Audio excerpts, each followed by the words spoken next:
warahmatullahi wabarakatuh. Waalaikumsalam warahmatullahi wabarakatuh. Baik, di sini kelompok kami akan membahas kasus 2, yaitu tentang pengawet dan pewarna makanan. Sebelum memulai pembahasan tentang kasus kedua ini, kami akan memperkenalkan kelompok kami terlebih dahulu. Dimulai dari saya, perkenalkan nama saya Rina Kraini dengan sambung 127. Baik, perkenalkan nama saya Syari Alenda dengan NIM A1 G12213. Saya Wade Putri Syairia dengan NIM A1 G1222143. Saya Sartina Ishak dengan sambung A1 G1222132. Saya Wadi Suci Rahmawati dengan NIM A1 G1222148. Ya, sekarang kita mulai mainkan. Di situ ada berapa tabel?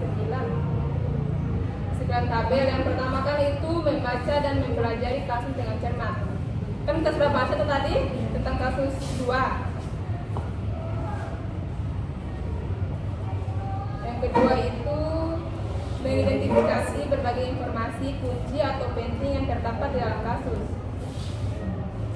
Kalau yang saya dapat itu makanan yang umumnya menggunakan bahan tambahan pengawet dan pewarna makanan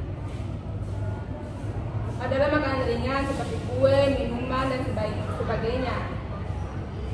Beberapa varian dari bahan tambahan pengawet dan pewarna makanan tak sedikit yang mengandung zat berbahaya. Bila makanan yang mengandung zat berbahaya tersebut dikonsumsi, akan menimbulkan risiko yang besar untuk kesehatan. Oleh sebab itu, ada beberapa bahan tambahan yang dilarang digunakan sebagai bahan tambahan makanan yang telah ditetapkan pemerintah. Pangan mengandung bahan kimia berbahaya seperti formalin dan rodamin B banyak ditemukan di sejumlah daerah. Sanksi terhadap pelaku diminta untuk diperberat sebab kasus tersebut terus berulang.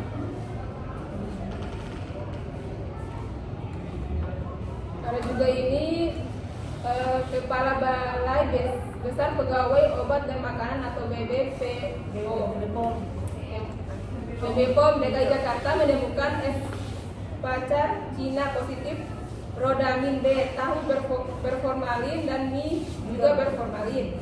Balai Pengawas Obat dan Makanan BPOM Jateng juga menemukan produk makanan ringan jenis rengginang, singkong, dan selondok. Ikan asin teri dan cumi-cumi mengandung rodamin B dan ikan asin mengandung formalin. Sama Rodamin itu yang kita jelaskan kemarin toh tentang sudah termasuk juga pengawet yang tidak baik untuk dikonsumsi. Yang harus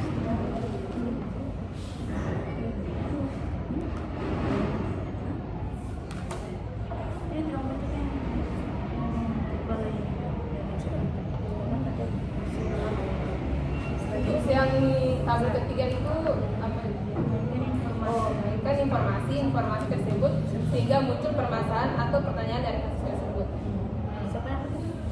Ada yang dapat? Nah, di sini berdasarkan hasil penelitian yang umumnya digunakan bahan tambahan pengawet dan pewarna makanan dan pewarna adalah makanan ringan seperti kue, minuman, dan sebagainya. Bila makanan yang mengandung zat berbahaya tersebut dikonsumsi, akan menimbulkan risiko yang besar untuk kesehatan. Permasalahannya, apa dampak bagi kesehatan yang dapat ditimbulkan akibat konsumsi makanan yang mengandung bahan kimia berbahaya? Bahan makanan Itu permasalahan yang pertama toh. Ada lagi yang dapat? Permasalahan mungkin ada lagi.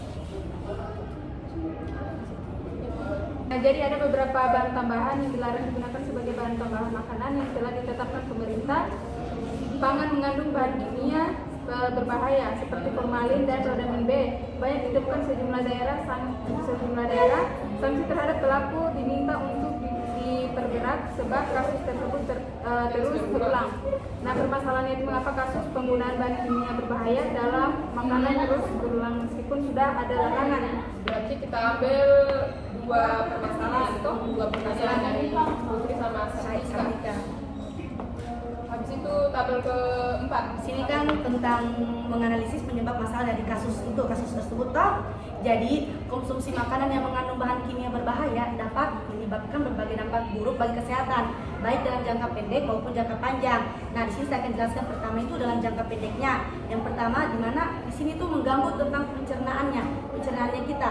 Seperti kalau terganggu pencernaan itu pasti kita mual, muntah, diare, pasti sakit perut itu. Nah, itu akibat iritasi pada saluran pencernaan. Selanjutnya, yang kedua ada reaksi alergi seperti gatal-gatal, ruam merah pada kulit. Ini biasanya terjadi pada orang yang sensitif, kulitnya sensitif itu pasti cepat sekali kena ini. Gatal-gatal, ruam merah pada kulit, dan pembengkakan pada beberapa bagian tubuh. Ya, yang ketiga itu iritasi saluran pernapasan. Seperti jika kita terhirup atau tertelan dalam jumlah banyak ini dapat menyebabkan batuk, sesak napas, dan gangguan pernapasan lainnya. Nah, dan juga yang terakhir itu pusing dan lemas seperti zat kimia. Jadi ini pusing dan lemas ini karena adanya zat kimia berbahaya yang mempengaruhi sistem sarafnya kita. Jadi kita itu terkadang langsung lemas karena ini sudah kena dengan sistem sarafnya.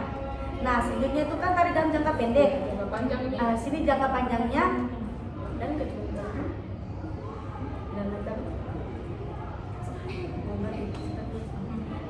jangka panjangnya itu yang pertama kerusakan organ dalam seperti formalin yang menyebabkan. Nah, ini yang lebih jangka panjangnya nih. Kan tadi kan kita batuk-batuk, mual, ini sudah kerusakan dalam seperti kerusakan pada hati, ginjal, sistem saraf jika kita konsumsi itu terus-menerus. Jadi gangguan pertumbuhan pada anak seperti bahan kimia ini juga berbahaya, dapat menghambat perkembangan fisik dan kecerdasan anak. Jadi pertumbuhan anak itu terganggu, kecerdasan otaknya anak terganggu. Gangguan sistem saraf seperti paparan jangka panjang dapat menyebabkan tremor, gangguan ingatan, dan kesulitan berkonsentrasi. Dan gangguan hormon dan kesuburan seperti beberapa bahan kimia ini dapat mempengaruhi keseimbangan hormon dan menurunkan kesuburan. Kesuburan kan ini bukan cuma untuk perempuan, untuk laki-laki juga, karena biasa itu kita bisa lihat orang suami istri. Istrinya ini subur, tapi laki-lakinya dia tidak subur karena begitu. Jadi ini bukan kesuburan itu bukan cuma dari perempuan, tapi laki-laki juga. Jadi ini tuh bukan cuma untuk wanita, laki-laki juga harus menjaga ini kesehatan ininya. Kesuburan. Selanjutnya sini yang kedua ini tentang kasus penggunaan bahan kimia yang berbahaya dalam makanan terus berulang meskipun sudah ada larangan karena beberapa faktor. Itu sini faktor pertama itu yang saya dapat itu tentang faktor ekonomi. Lagi-lagi tentang faktor ekonomi. Biaya produksi itu lebih murah. Bahan kimia seperti formalin dapat digunakan untuk mengawetkan makanan lebih lama sehingga pedagang tidak perlu sering mengganti stok karena ini lebih murah. Keuntungan itu produksinya lebih murah. Yang kedua itu keuntungannya juga lebih besar. Penggunaan pewarna berbahaya itu seperti rodamin B dapat membuat makanan tampak lebih menarik dengan biaya yang lebih rendah dibanding pewarna makanan yang aman.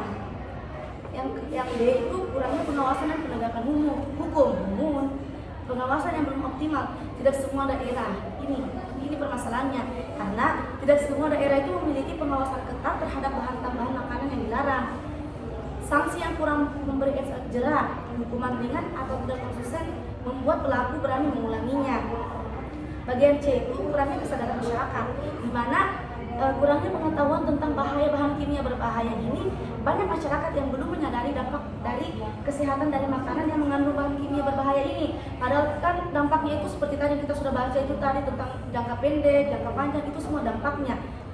Kurangnya kebiasaan memeriksa kualitas makanan. Beberapa konsumen itu lebih mengutamakan harga murah tanpa memperhatikan keamanan produknya. D. Kurangnya alternatif untuk pelaku usaha. Jadi kurangnya edukasi bagi produsen makanan. Tidak semua produsen atau pedagang tahu alternatif bahan pengawet dan pewarna makanan yang aman. Jadi ini kurang edukasi, kurang pelajaran buat mereka. Ketersediaan bahan tambahan makanan yang aman masih terbatas. Beberapa bahan alami yang aman mungkin lebih sulit ditemukan atau memang berarti ini maksudnya ini barang yang lebih barang pengawet yang lebih murah itu kebanyakan banyak terjual. Kalau yang aman itu terbatas. Betul. Selanjutnya lagi tuh ada tentang mengembangkan ada yang kelima, tabel kelima itu mengembangkan alternatif pemecahan masalah. Di sini kan dari yang kita dapat, dari artikel yang dapat itu agar terhindar dari makanan yang mengandung bahan kimia berbahaya itu ada beberapa langkah yang dilakukan baik oleh konsumen maupun pelaku usaha. Terus ada Yaitu yang pertama itu kita harus memilih makanan dengan cermat. Di situ kita harus periksa label dan izin edar, memilih makanan yang sesuai memiliki izin BPOM atau sertifikat dari instansi berwenang. Terus hindari makanan yang warna mencolok, yang tidak wajar seperti pewarna buatan seperti rodamin B sering digunakan untuk memberikan warna merah atau pink terang pada jajanan seperti aromaris dan kerupuk. Kemudian kita itu harus cium baunya juga. Makanan yang mengandung formalin itu atau borax biasanya memiliki bau yang sangat ringan seperti bahan kimia atau tidak berbau sama sekali meskipun sudah disimpan lama. Kemudian ada yang kedua itu membeli dari sumber terpercaya. Beli makanan di tempat yang terpercaya seperti pasar resmi, supermarket, atau toko dengan reputasi baik. Dari makanan yang dijual sembarangan di pinggir jalan jika tidak yakin dengan kebersihan dan keamanannya. Kan biasanya makanan kalau di pinggir jalan itu kayak kurang sehat, itu yang kita harus berhati-hati. Ada bunyinya. Kemudian itu yang selanjutnya mengolah makanan dengan benar. Cuci bahan makanan dengan menggunakan bersih atau lakukan garam untuk mengurangi sisa zat kimia berbahaya. Selanjutnya itu meningkatkan kesadaran dan edukasi. Kita di sini harus belajar ciri-ciri makanan yang mengandung bahan kimia berbahaya agar bisa terhindar dan lebih waspada. Mungkin itu dari saya. Kemudian ada tabel ke-6.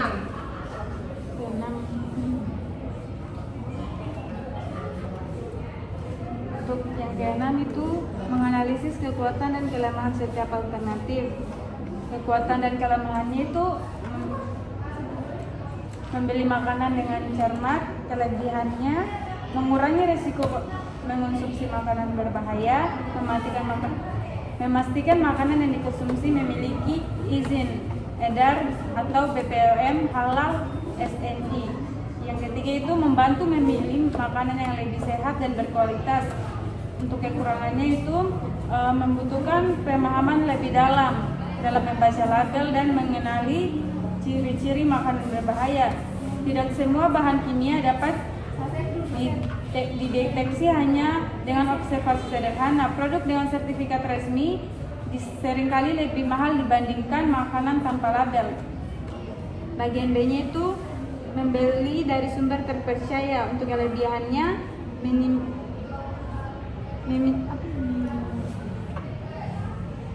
meminimalkan resiko makanan mengandung berbahaya karena berasal dari penjual terpercaya, mendukung produsen dan berdagang dengan menjual makanan berkualitas, biasanya lebih higienis dan terjamin kesegarannya. Kekurangannya tidak selalu ada jaminan 100% bebas bahan kimia, terutama jika pengawasan kurang ketat. Harga di tempat terpercaya bisa lebih mahal dibandingkan membeli dari pedagang biasa. Tidak semua daerah memiliki banyak pilihan tempat terpercaya untuk membeli makanan.